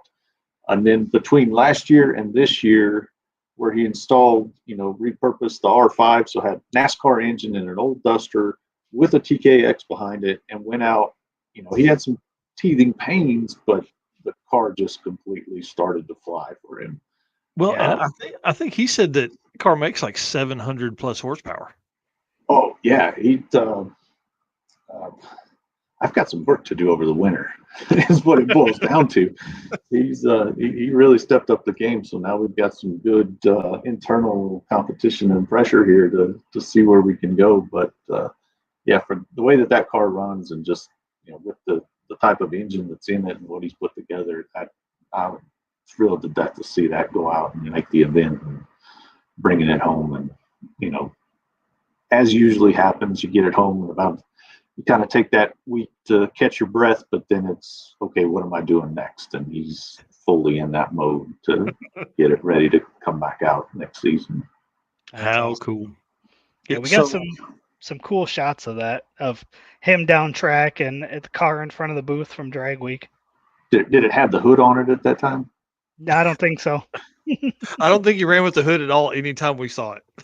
Oh, and I forget, because we were out at race week at the time. I didn't get to follow. It's one of those. I'll be able to follow what he's doing, but you're in your own thing, and yeah. Yeah. So I'm not sure what day it was that the hood decided to exit the chat on the top end, but that somebody caught a pretty good picture of it, or snapped a screenshot of it on the live stream, I think it was. So, Gotcha. But, yeah, he had quite the time with that. Yeah, I guarantee it. And I'm sure at that point it was nice for the airflow and lower temps too.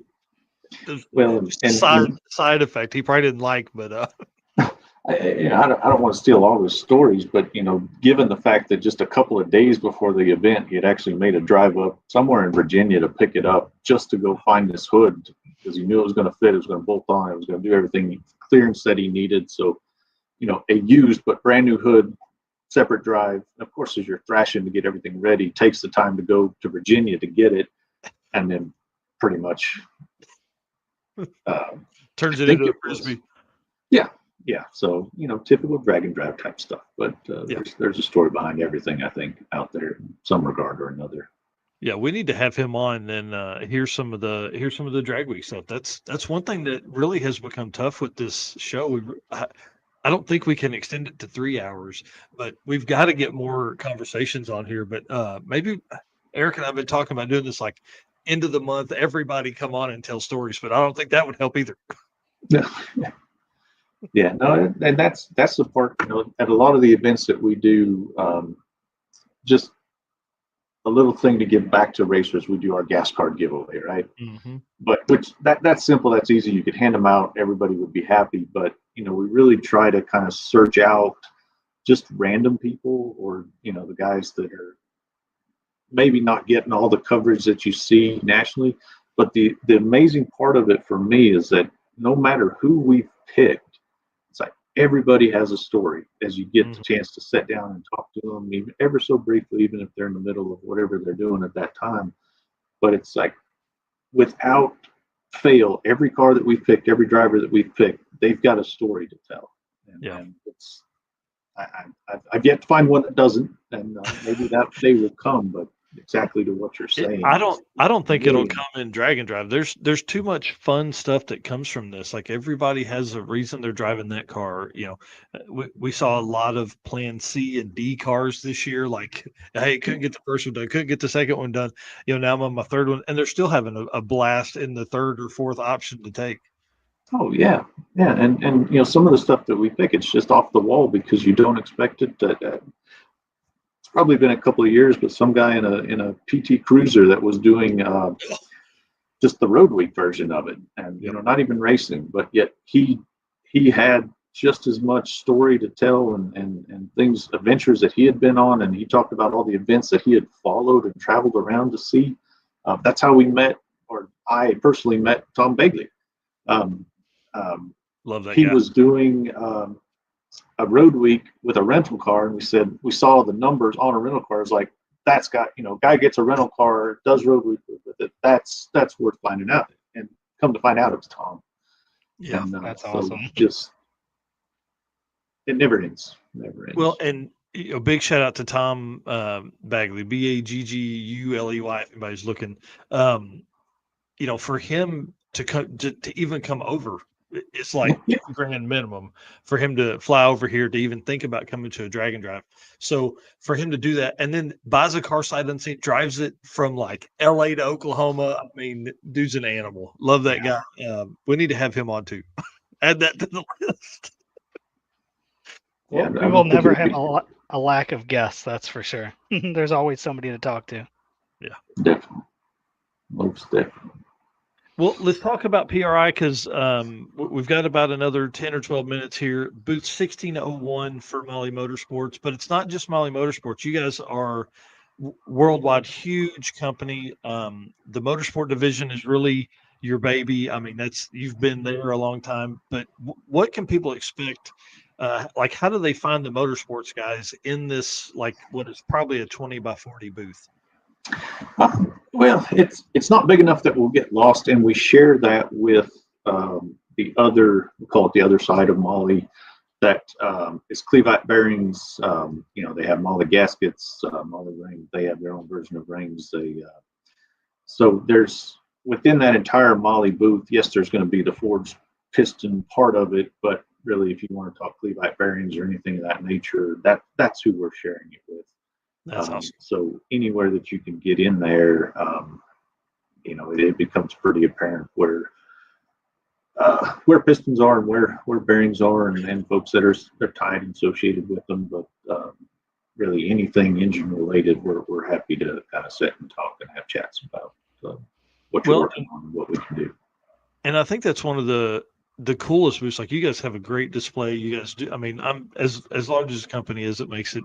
They probably have a whole setup for all this. They have people that do that stuff, but it's really like it's welcoming. Anytime we've been by there, everybody's been nice. Everybody's been helpful. I don't typically build that kind of stuff to need some aftermarket pistons yet.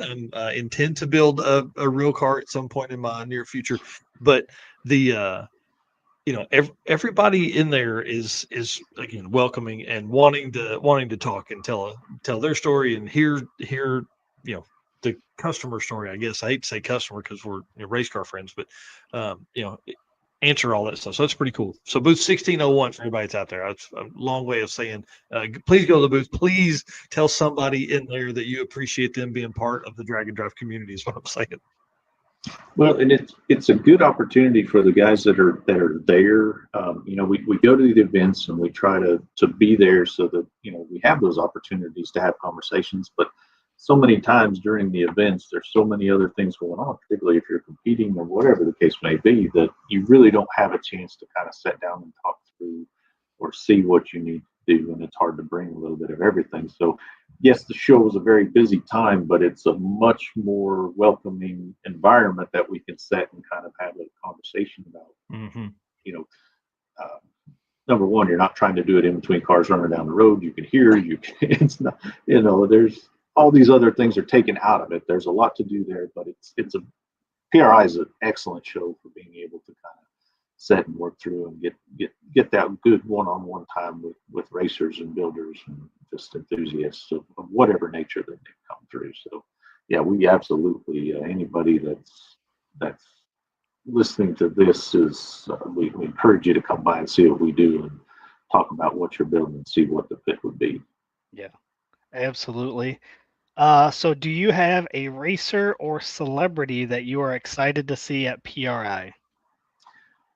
We usually, it's amazing we're a week out, but you'd be amazed at how those schedules continue to evolve and change right up almost until the minute that they walk into the booth. But we usually have a pretty good selection from like Team Force, Team Coletta, drivers that will come through.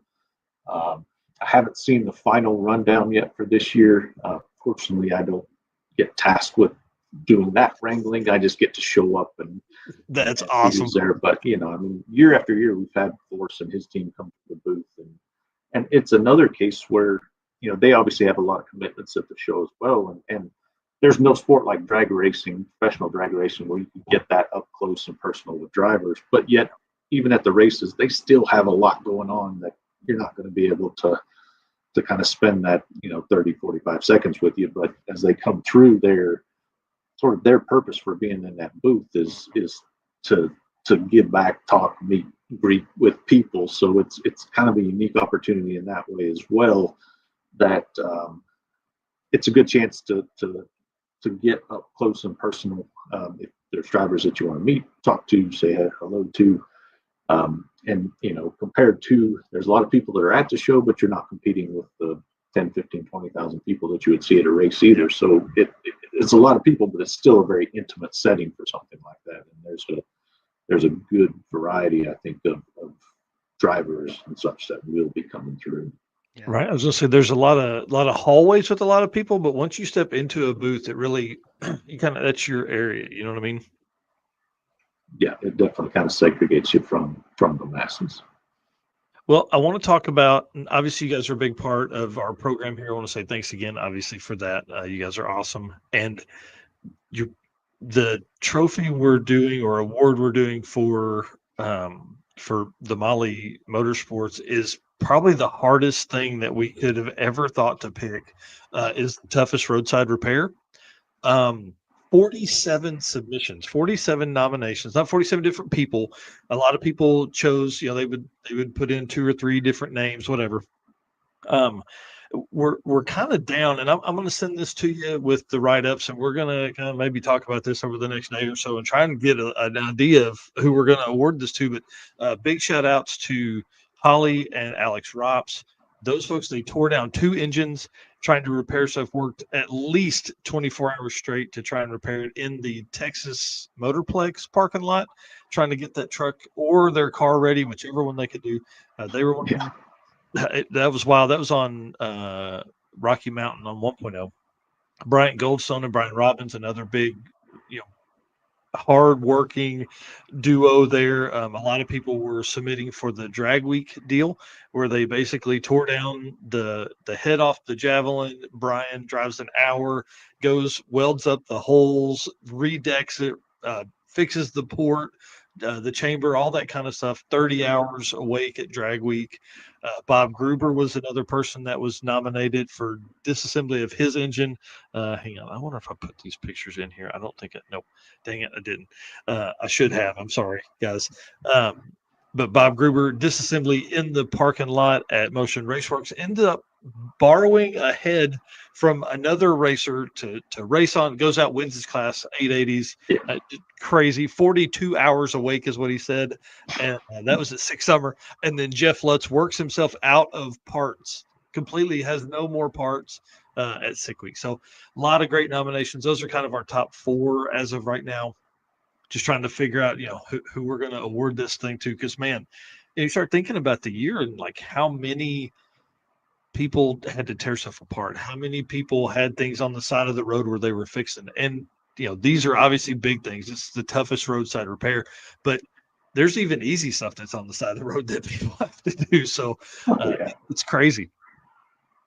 No, that's a good, I mean, there's, like I said, I'm sure there's a ton, but that's a pretty good field that you've got it narrowed down to. But I do not envy you at all for having to narrow that down to 1. Yeah, we're going to be, we may do 2 or 3 next year for that one, the top 2 or 3 stories for that award. Because, man, that's so tough because everybody has a hard time on that. Yeah. So, well, cool. Well, Eric, I want to say thanks again. You guys are awesome, huge supporters of us from the very beginning. We've always appreciated that. Mahle's just a cool company, man. There's a lot of really neat things. Jesse Fox and I were out there. I guess it was Drag Week 23, and you gave us a tour around the facility, and a lot of really, really neat stuff within there that you guys can do that I mean, I'm sure everybody looks in a catalog and says, "Oh, well, here's some pistons or rings or whatever." But there's a lot of really cool things that you guys can take and make work. So it's pretty awesome. No, we're certainly glad to have you guys through, and it's our pleasure. Like I said, I mean, there's lots of reasons that we do what we do. Yes, there's an element of trying to spawn business, but we enjoy it as much as anything. And if you can combine the two of them together, there's no better situation than that. So Yeah, appreciate all you guys do.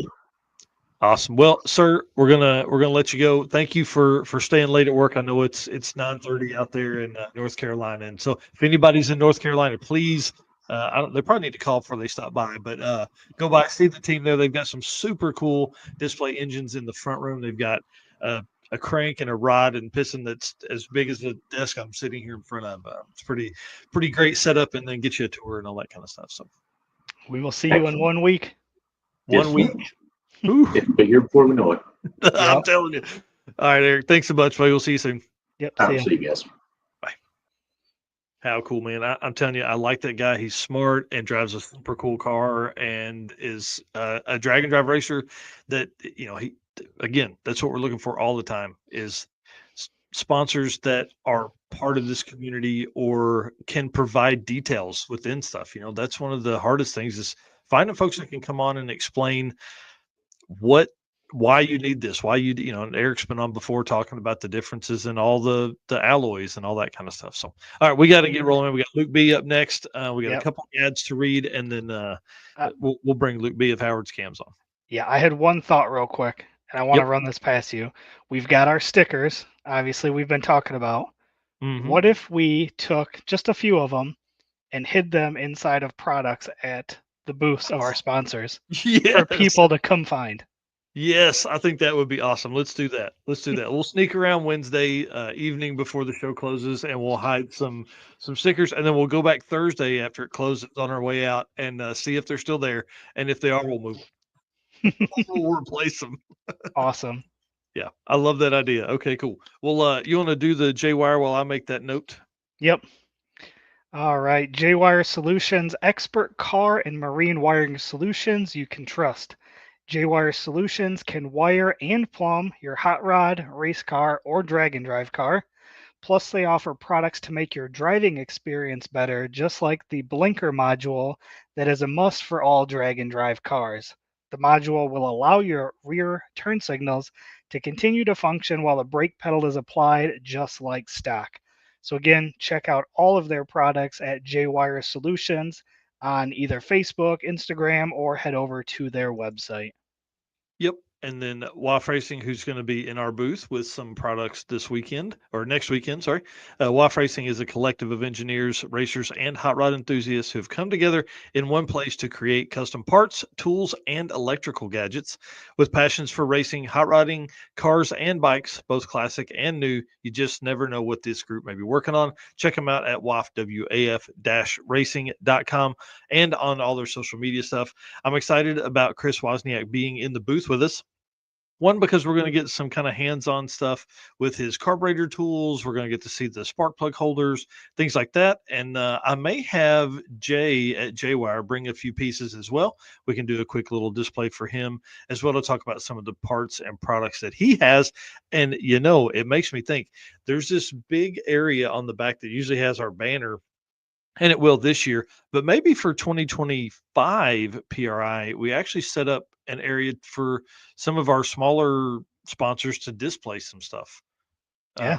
May not be a bad idea. So we'll look through some of that. But again, thank you to all those guys. And let's bring Luke on here momentarily. We're going to play a video, the intro, and then we'll bring him on and talk about some of the stuff we've been talking about all night. Yep, let's do it. Hello, ladies and gentlemen. Harris from the Monoxide Podcast. Real quick, Howard's Cams was founded as a racing cam manufacturer almost 80 years ago when Howard Johansson created Howard's Power and Racing Equipment in 1945. Howard's Cams has always used on-track experience to design the most powerful designs, and today they have an even greater group of experienced racers in circle track, drag racing, road race, mud bog, and marine. They use all this input plus the most advanced computer software to design the most competitive race-winning products. From pioneers in drag racing and oval track to cutting-edge marine development, Howard's Cams is at the forefront of the industry. So make sure to reach out to our friend Luke B for your next valve train upgrade. A big shout out to Harris. He's going to be at PRI doing some podcasts there. Dude just crossed 35,000 subscribers. I love it for him. So I saw that. congratulations to Harris. It's great dude. All righty. Mr. Howard Scams, Luke B, our boy. Man, let's talk. I'm excited to have you on. You've been on a couple of times and it's always fun. So let's have a blast tonight to round out the show. Next 25 minutes. Dude, tell us what's going on, man. Tell us who you are, what you do. What's this red Ranger that's out in the driveway? Broken. It's broken again. But anyways, I'm Luke B with Howard's Cams. I'm our sales manager. I do a lot of our media stuff, and I would say our outreach as far as like sponsored drivers, team drivers go. So if you've talked to anybody on the Howard's Cams Facebook or Instagram pages, you were talking to me. So yeah, I am kind of anywhere and everywhere inside Howard's, as well as one of their tech groovers. That's awesome, But dude. And yeah, that's really as how far this as what's conversation going started was. on, really PRI is next week already. No, What was that? I was saying it doesn't make any sense that PRI is next week. Oh yeah, no, I mean, I'm not ready. I don't think anybody really is, but yeah, it's gonna be great to see everybody. That's for sure. Well, let's talk about 2024 events that you attended and then the events you want to attend.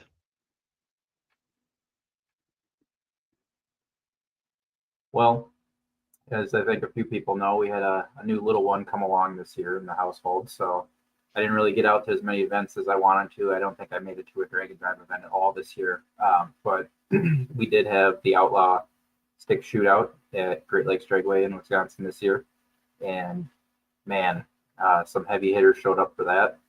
One of our team drivers, Nick Coleman, Mr. H pattern record holder, was out there. I don't even know if he made it into competition, but he built his wife a truck. So now they have the black S10 with the purple wheels and a purple S10. And hers is just like 850K, just supposed to be just this mild deal. Well, yeah, pretty sure it's gone sevens by now, but for the Outlaw Stick Shootout, they they hurt Nick's truck or something happens to Nick's truck, but day one, they swapped the windshield out of the 6-second truck and put it in the 8-second truck because her hood popped open and she broke the windshield. And then later during competition, they pulled the engine out of Nick's truck and put it in her truck. So just this crazy fiasco of, you would always think you want to make sure the fastest vehicle is working out there, but he wanted to see his wife succeed, and it was pretty cool. Man, that's crazy. I didn't know they had built a second truck. That's pretty awesome. Yeah. His truck will be right across the aisle from ours, from our booth. He'll be in the Red Horse booth this year, so go check out that booth when you're overseeing us. Oh yeah, for sure. You know we're going to do that. We're going to definitely make our way down Wednesday. You're going to be there Wednesday. We'll come down and hang out for a little bit, and then. Yep. Yeah, I don't know what time Wednesday I'll be there yet, but you guys know how to get a hold of me. Right. Yeah, we'll just text you. So real quick, booth number for Howard's Cams is 3221. It's at the Yellow Mall. That's right down kind of from us. You guys just have a great booth and great people. I didn't talk to anybody but you last year, but you guys had a ton of really cool parts. Yeah. So last year, we've been pushing the belt drives pretty hard. Still, a lot of people don't know that we have those, but last year we put out the whole black lineup because when we first made them Howard's purple, there's a little bit of community pushback on it. So yeah, everybody's got nice black belt drives now. We got our Reaper crankshafts where we always have at least one of those out, and then of course we're offering our camshafts. That's awesome. Yeah, and complete valve train stuff, like that's really how this whole thing came about, because we all had valve train questions, but no, we didn't have anybody ask. And luckily, you follow Drag and Drive, and you were like, "I know stuff." Here we are. Yeah. I mean, literally, when I was interviewing for the job at Howard's, I'm like, I want to get us involved with Drag and Drive because there's not really a cam company besides Iski out there that's really like trying to put their foot into it. And I'm like, I think we can really gain a presence. And I met you two guys, and you introduced me to all the Drag and Drive people I don't know, and it's crazy how big of a family it is. Yeah. Yeah, it's been a blast. And dude, there's so many conversations that Luke and I have about stuff, and then I never buy any of that stuff. But I will one day, I promise. I will.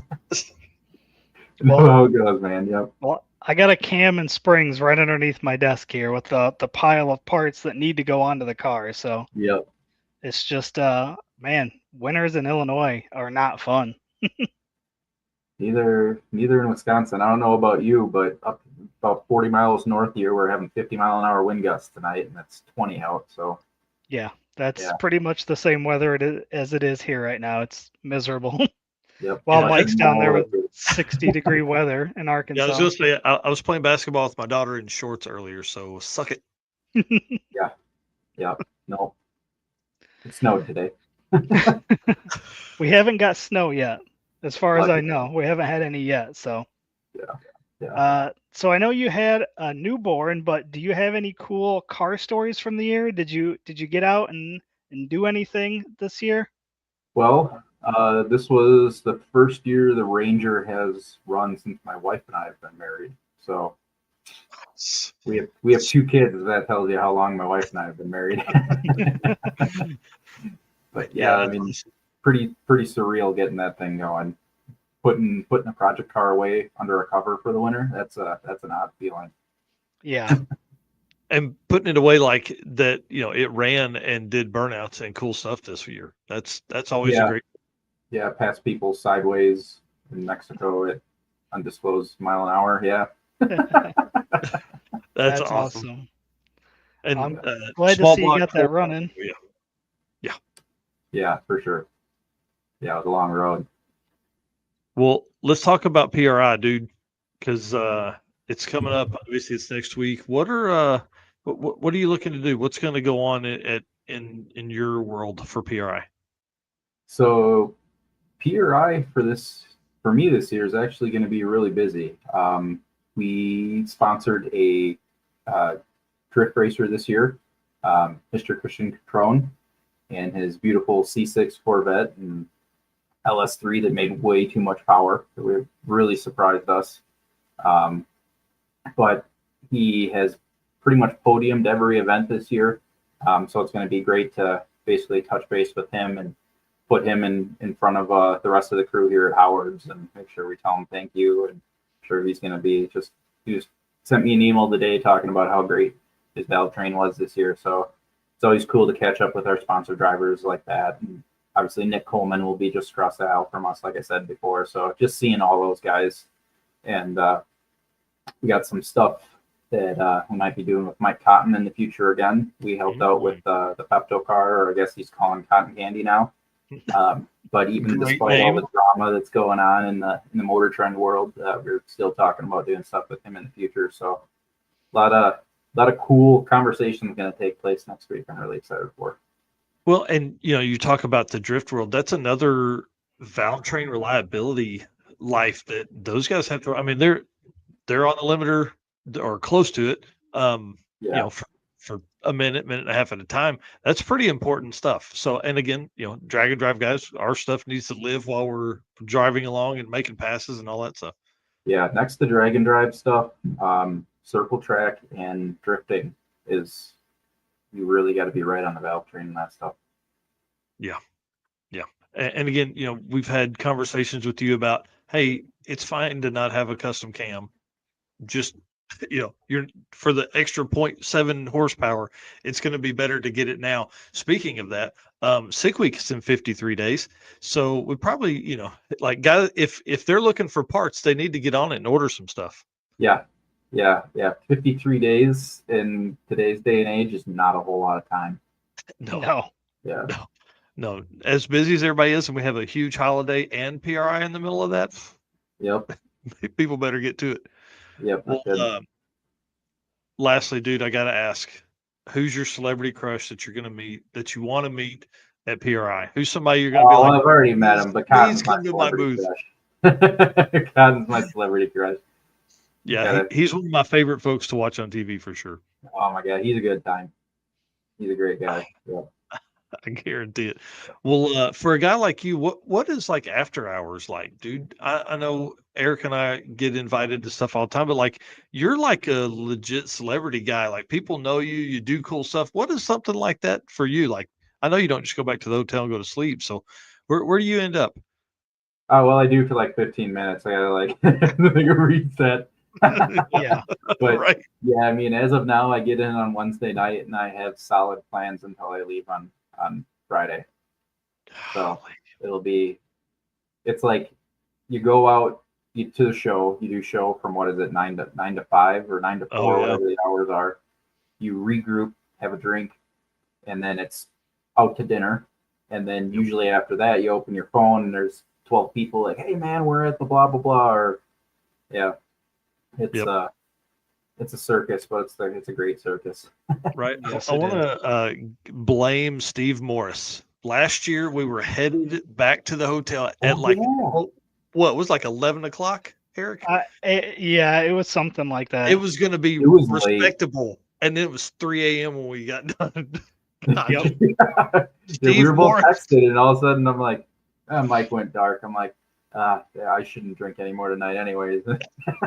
Yeah, dude, Yep. dangerous stuff. We'll have to get together at some point and grab a beer or something, or a adult sure. beverage to wind down.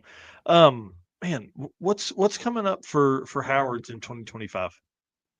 2025, we don't have any like huge plans as far as like product releases or anything like that goes. It's going to be an interesting year for us in the oval track world, because for any guys that have done any like late model or B mod or anything like that, IMCA stuff, they recently changed the rules to now allow roller cams. So it has been a flat tappet only thing for forever. And they just released the other day that they're going to release hydraulic rollers, but they're putting a spring limitation on them, and the spring is garbage. So yeah, we're going to break a lot of hydraulic roller cams next year. Oh wow, dude, that's kind of cool. So I've been trying to learn some of what's the difference in an A mod and a B mod because of my work with Tulsa Speedway, and those guys are next level, man. They're so smart. Like It is stupid the amount those guys put into like stock head casting, stock block, steel rotted engines. Like yeah. Pretty You'll let us do one more thing? Perfect. We're in. And then they just are gonna find, man, it's pretty wild. There's a guy there that, and I think he actually has a Howard sticker on the car, but he went out and just dominated. This last race I was at, it was a factory stock car, I think. And dude just went out. I mean, those guys are sideways, super cool. Love that and the drifting stuff. I'm not gonna get in one of those cars because I don't need a new hobby, but just amazing, man. Like they're literally trying to get, they're looking for that 0.7 horsepower we were talking about earlier. Yeah. We had a guy, it's called Race Saver 305, but it's a spec 305 engine. And we changed the cam just ever so slightly. And they were ecstatic about finding 2 or 3 horsepower in places. Wow. Man, That's crazy. That's pretty wild. And a cam being the lifeblood, like that's what kind of drives your power band and all that stuff. I mean, we've had those deep conversations on here before. I don't want to get into that right now. But the side of that, to be able to figure that out, but also move that meat around where that guy can use it, it's that's awesome.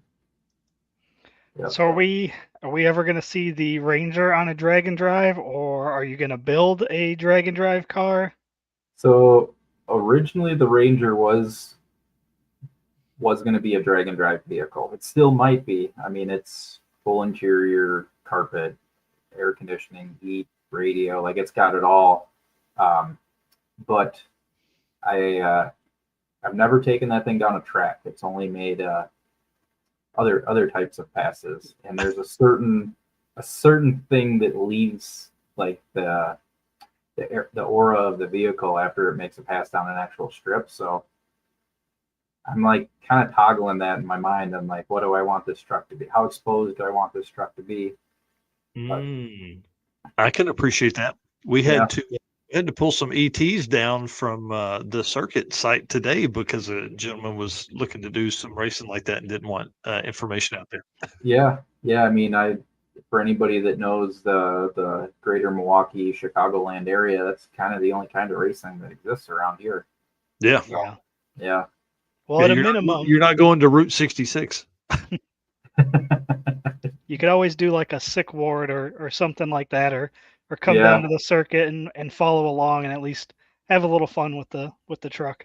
Yeah. I plan to do one with it at least someday, whether it's like taking the turbos off and doing it N8 or really throw people or just rolling out and then getting on it. Just something to do the event with the truck is definitely in my future. Yeah. That's awesome. That's awesome. All right. Well, Mr. Luke, dude, we'll see you in a week, man. I can't believe it. It's going to be. It's going to feel like tomorrow. So see you tomorrow. It will definitely feel like that for sure.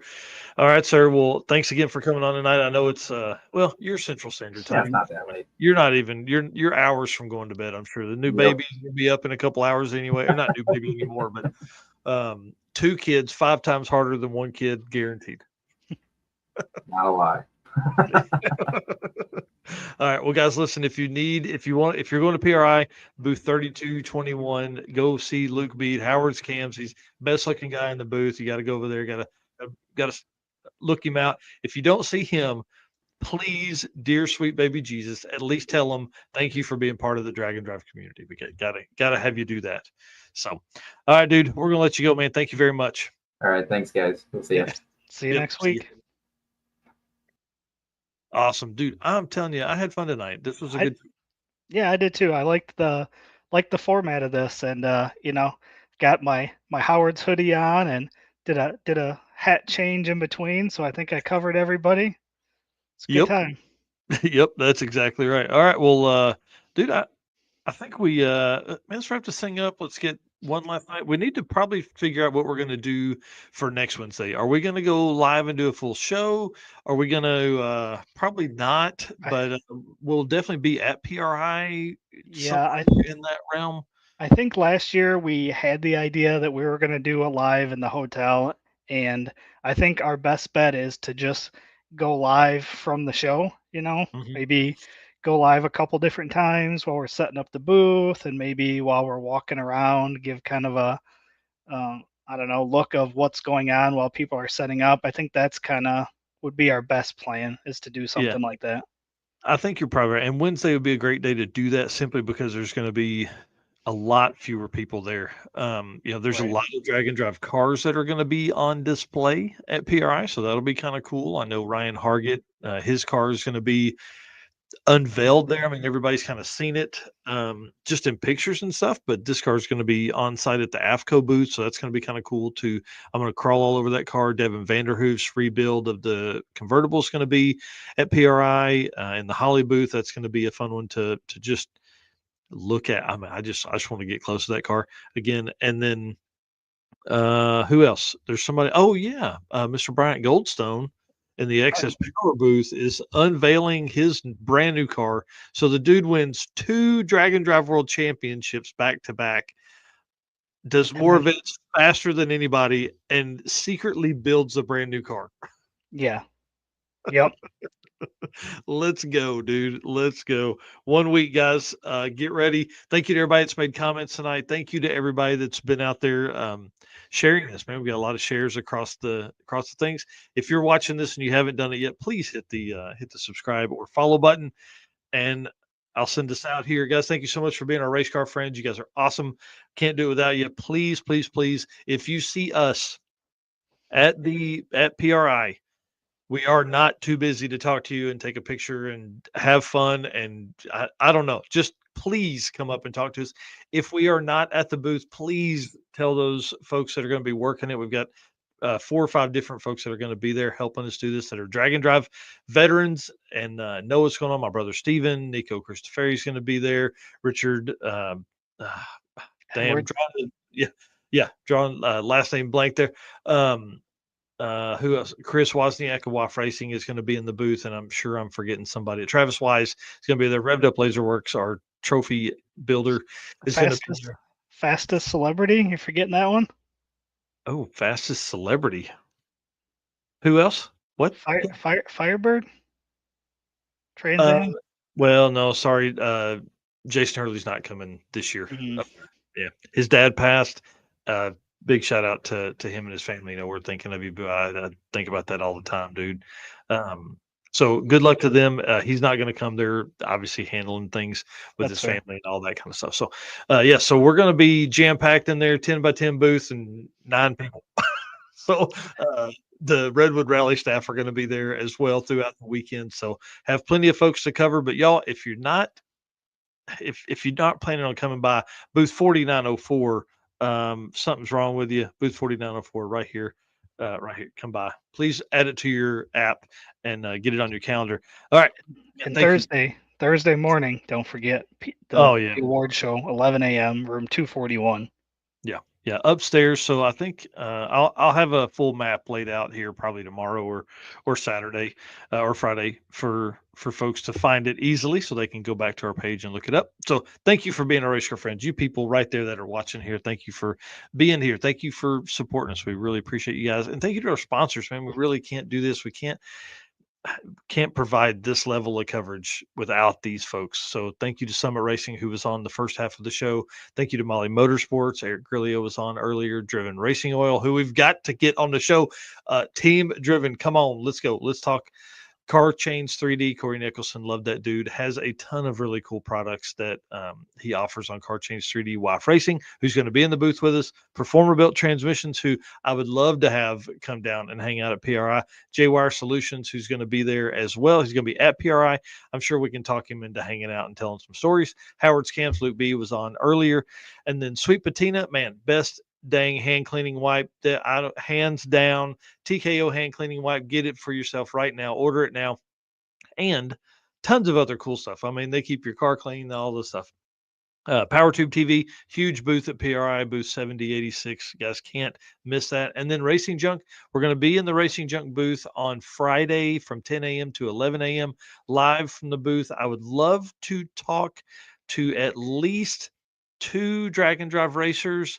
The Havlicks, their booth is right around the corner from Racing Junk, so I'd love to maybe have one of them guys come over and talk for a minute. And then we'd love to find another drag and drive racer that can make those times work. So Friday, 10 a.m. to 11 in the Racing Junk booth, and just tell some stories, man. Let's have some fun and, bring some attention to Racing Junk Classifieds, who completely built a whole new segment for drag and drive cars On the with us website. asking. Yeah, like we were like, please do this. And they were like, okay, 30, 40 cars every week that are on there. So super awesome. All right, that's it. I'm hitting the end button now. Thank y'all very much. We'll see you soon. Yep. See you guys.